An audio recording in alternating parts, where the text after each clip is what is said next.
अर्धकायं महावीर्यं चंदादित्यविमर्दनम सिंहगागर्भसंभूतं तं रामं प्रणमाम्यहम्। मित्रों नमस्कार, मैं हूं पंडित कैलाश चंद्र जोशी और आप देख रहे हैं मेरा यूट्यूब चैनल संस्कृत शेष। मित्रों 23 नवंबर से 2 अगस्त तक राहु सदविषा नक्षत्र जो उनका अपना नक्षत्र है उसमें गोचर करेंगे। यह राहु का राशि परिवर्तन नहीं है, यह राहु का नक्षत्र परिवर्तन है। राहु सदविषा नक्षत्र में लगभग 8 महीने रहने वाले हैं।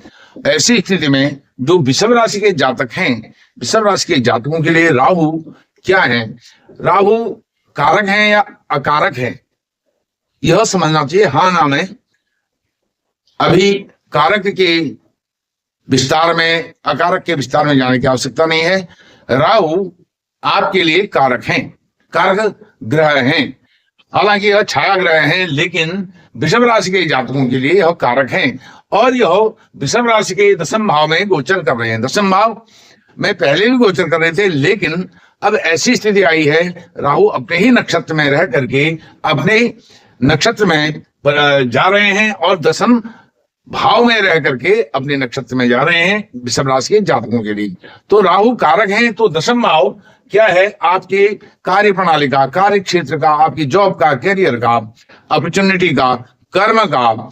तो इसमें राहु 10वें भाव में रहते हुए सदविषा नक्षत्र में जा रहे हैं, तो आपकी कार्य प्रणाली में बहुत फेरबदल होने वाला है। कार्य प्रणाली और शार्पनेस उसमें आने वाली है और अच्छी कार्य प्रणाली होने वाली है। और कार्य में दक्षता, जो आपका एक ढुलमुल व्यवहार हो गया था, कार्यशैली में बहुत आमूलचूल परिवर्तन आपके अब होने जा रहे हैं। जो लेट लती भी हो रही थी, कार्य क्षेत्र में अच्छे अवसर मिलने के बावजूद भी आपको सफलता नहीं मिल रही थी, कार्य प्रणाली में, कार्यशैली में काम करने की जो स्टाइल है, उस स्टाइल में जो आपकी कमियां आ गई थी, वह कमियों को दूर करेंगे राहु सदविषा नक्षत्र में जाकर के। सदविषा नक्षत्र क्या है?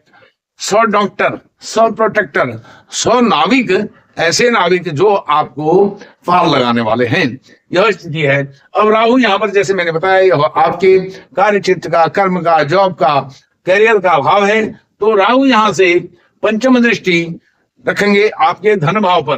तो धन भाव, इसमें यदि कोई ऊंच नीच हो गई थी, पारिवारिक क्लेश हो गए थे, कष्ट आ गए थे, जॉब को लेकर के तो आपकी परेशानियां चली रही थी, कार्य को लेकर के परेशानियां चल रही थी, लेकिन घर परिवार में भी एक असंतोष का वातावरण हो गया था। चाहे वो प्रॉपर्टी के विवाद को लेकर के हो, चाहे आपके धन की समस्या को लेकर के हो, इनकम की समस्या को लेकर के हो, किसी न किसी रूप से घर परिवार में जो खटास एक आ गई थी, उस खटास को भी राहु यहाँ पर दूर करने वाले हैं। क्योंकि राहु कारक हैं, जिस भाव पर भी उनकी दृष्टि रहेगी, जहां वो हैं वहां तो कार्य अच्छा करेंगे ही करेंगे, लेकिन जहां उनकी दृष्टि जाएगी उस दृष्टि को भी वो, उस दृष्टि से भी अमृत ही छलकेगा, अमृत की ही वर्षा करेंगे राहु। तो यहाँ पर जो भी आपकी ग्रह क्लेश चल रहा था, उस क्लेश में कमी करेंगे राहु अपने नक्षत्र सदविषा में जाने के बाद। और यह स्थिति 2 अगस्त तक रहने वाली है, 23 नवंबर 2025 से 2 अगस्त 2026 तक। सप्तम दृष्टि देखेंगे, आपका सुख, ऐश्वर्य, वैभव, भोग विलास का जो घर है, आपके जो सुखों का घर है, उस सुख के घर पर भी राहु की दृष्टि है। फिर आपको बताना चाहता हूं कि राहु कारक होते हुए जहां भी दृष्टि देंगे वो आपको वहां फल अच्छा प्रदान करेंगे। माता जी को लेकर के जो आपके अंदर एक नेगेटिविटी आ गई थी या जॉब के कारण आप दूर रह गए थे, माँ का साथ, सानिध्य, सहयोग नहीं मिल पा रहा था, प्रेम, लाड़, प्यार, वात्सल्य प्रेम नहीं मिल पा रहा था, वह भी अब यहाँ 8 महीने में राहु उसको लौटा करके आपको देने वाले हैं।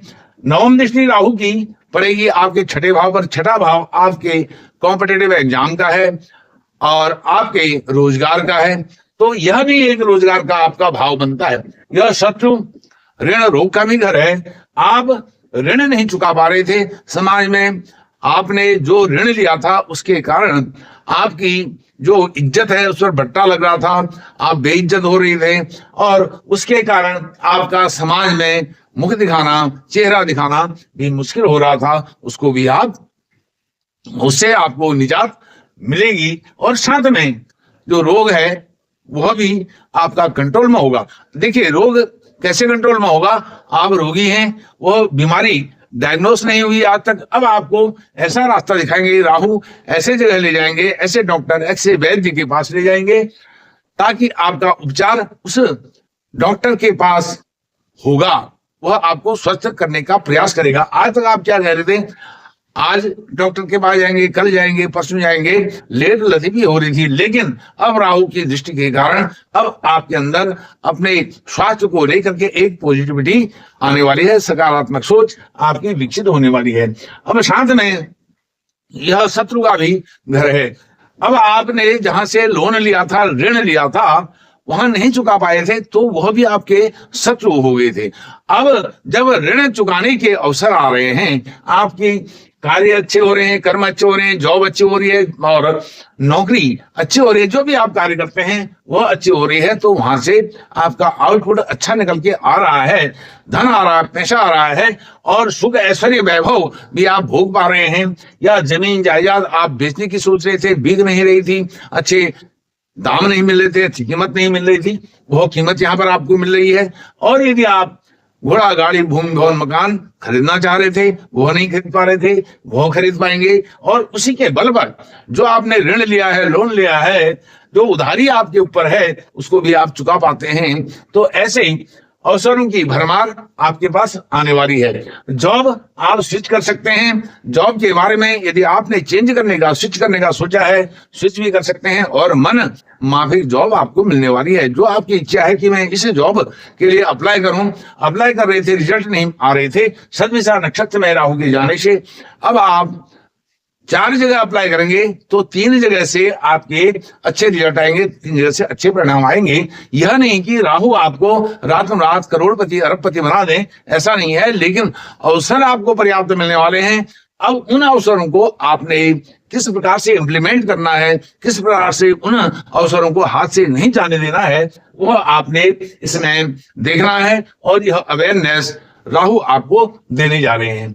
अब इसमें एक महत्वपूर्ण बात आपको और बताता हूं, 23 नवंबर से राहु जा रहे हैं सदविशा नक्षत्र में और 5 दिसंबर से जो गुरु होंगे, गुरु आपके दूसरे भाव में, जो धन भाव है, जहां राहु की पंचम दृष्टि है, वहां पर गुरु बकरी होकर के जा रहे हैं मिथुन राशि में। तो गुरु की नवम दृष्टि राहु पर, राहु की पंचम दृष्टि गुरु पर, यह अच्छा योग संयोग है। यह रहेगा 2 जून तक यह स्थिति रहने वाली है, लगभग 5 महीने के लिए। तो 5 महीने के लिए आप जो कुछ भी निर्णय अपने विषय में, अपने लिए, अपने परिवार के लिए, अपने सुख ऐश्वर्य वैभव के लिए, अपने स्वास्थ्य को लेकर के, अपने कॉम्पिटिटिव एग्जाम को लेकर के, अपने पढ़ाई लिखाई को लेकर के जो भी आप निर्णय लेना चाहते हैं, वो निर्णय आप अब ले सकते हैं। अब आपका समय ऐसा आने वाला है, इन 5 महीनों में आप जोखिम उठाने के लिए तैयार रह सकते हैं, तैयार हो सकते हैं। आप एक प्रकार से यह सोचेंगे कि अब इसके लिए तो जोखिम उठाना ही पड़ेगा, या तो इसमें पास होंगे या फेल होंगे, दोनों में से एक रिजल्ट तो आना है, तो क्यों नहीं एक बार अंतिम प्रयास किया जाए। वही अंतिम प्रयास आपके जो अवसर हैं, जो भरमार है अवसरों की, उसमें आपका परिवर्तन ला करके आपके जीवन को संभालने का यह समय होगा। राहु का नक्षत्र परिवर्तन और गुरु का राशि परिवर्तन। राशि परिवर्तन क्योंकि गुरु 2 जून के बाद फिर से आपके तीसरे घर में आ जाएंगे। अब गुरु दूसरे घर में हैं, ऐसा नहीं है दूसरे घर में गुरु आपको नुकसान पहुंचाएंगे। गुरु जहां भी होते हैं वो प्रोटेक्ट करते हैं उस भाव को। यह भाव क्या है? आपका धन का भाव है। धन के भाव को, परिवार के भाव को, परिवार को, धन को वो प्रोटेक्ट कर रहे हैं, सुरक्षा प्रदान कर रहे हैं। और वहां पर कारक ग्रह राहु की दृष्टि भी यहाँ पर आ रही है। जब तक राहु गुरु और गुरु राहु की दृष्टि परस्पर पंचम नवम है, नवम पंचम है, तो वह समय आपके लिए सोने पर सुहागा है। और यह अवसरों की भरमार आपके जीवन में सकारात्मक सोच लेकर के ही नहीं आने वाली है, बल्कि सब सकारात्मक होने वाला है। लेकिन आपको प्रयास तो करने ही पड़ेंगे, हाथ पांव मारने ही पड़ेंगे। तो ऐसी स्थिति में राहु के लिए, राहु और अच्छे परिणाम आपको दें, गुरु और अच्छे परिणाम दें। आप राहु के लिए विष्णु सहस्त्र नाम का पाठ करें या ओम नमो भगवते वासुदेवाय मंत्र का जप करें। यह मंत्र, केवल एक मंत्र जप करने से आपके राहु भी संतुष्ट होंगे, गुरु भी संतुष्ट होंगे, आपका धन ऐश्वर्य वैभव का जो भाव है, सुख का भाव है, कुटुंब परिवार का भाव है, कार्य का भाव है, वो अभी उससे मजबूत होगा और उससे आपको सकारात्मक परिणाम मिलेंगे। राहु और गुरु महाराज आपके ऊपर कृपा बरसाते रहें। इन्हीं शब्दों के साथ मैं अपनी वाणी को विराम देता हूं। बहुत बहुत धन्यवाद। नमस्कार।